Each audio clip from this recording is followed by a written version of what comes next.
ওম তৎসৎ, ওম তৎসৎ, ওম তৎসৎ। আহার নিদ্রা ভয় মৈথুঞ্জ সামান্য মেদত পশুরন্য রানাং জ্ঞান নর নামাধিক বিশেষ জ্ঞানই বিহীনা পশুবি সমানা। অর্থাৎ আহার নিদ্রা ভয় মৈথুন আছে পশু দেহে, তেমনি এসব বৃত্তি মানবতে রহে। ওই পশুরা খায় দায় ঘুমায় বংশ বিস্তার করে, ওই মানুষও খায় দায় ঘুমায় বংশ বিস্তার করে। বৃত্তি কিন্তু এক, কিন্তু এখানে একটা কথা হলো যে পশু আর মানুষের মধ্যে ভিন্ন কি করি হয়, এটা তো আমাকে জানতে হবে। তাহলে পশু আর মানুষের মধ্যে ভিন্ন কি করিয়া হয়, এটাকে জানতে গেলে তাহলে আমি যদি এই পশু আর মানুষের মধ্যে ভিন্ন করতে পারি, তাহলে আমি প্রকৃত মানুষ হব। আর যদি ভিন্ন করতে না পারি, তাহলে আমি মানুষ হতে পারবো না। তাহলে এখানে বলছেন যে যেটা ভালো সেটা তো ভালোই, কিন্তু খারাপটা যদি বলা না হয় তাহলে সেটা ভালো হবে কি করে?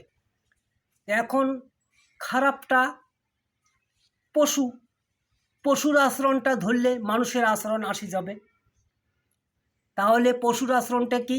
ওই যে গা না ধুয়ে খায় কায় আর প্রস্রাব করে জল না নেকায়, এটা যেমন গরু ছাগল ভেড়া কুকুর শিয়াল এরা কিন্তু গা ধুয়ে খায় না, এরা কিন্তু প্রস্রাব করে জল নেয়। কারণ ভগবান সে শক্তি তাকে দেয় নাই, তাদের হাত দেয় নাই, তারা কি করে প্রস্রাব করে জল নেবে? এই জন্য এটা হলো পশুর আচরণ। তাই এটা আমি মানুষ হইয়া যদি এই গা না ধুইয়া খাই প্রস্রাব করে জল নেই, তাহলে কি আমি কি হলাম? তাহলে পশুর সমান হলাম না? তা এটা কি করা যাবে মানুষ হইয়া? এটা কোনোদিন করা যাবে না। আর কিসে ভিন্ন হয়? জ্ঞানে। কোন জ্ঞান? আত্মজ্ঞান। আত্মজ্ঞান কাকে বলে? ওই যে জ্ঞানহীন পশু হইতে আত্মজ্ঞান বলে, শ্রেষ্ঠত্ব মানব জাতি জানিও সকলে। হ্যাঁ, মানব হইয়া আত্মজ্ঞান নাহি রয়, নর পশু বলি তারে সকলে বলয়। আমি মানুষ হয়ে যদি আমার আত্মজ্ঞান ব্রহ্মজ্ঞান যদি না থাকে, তাহলে কিন্তু নর পশু।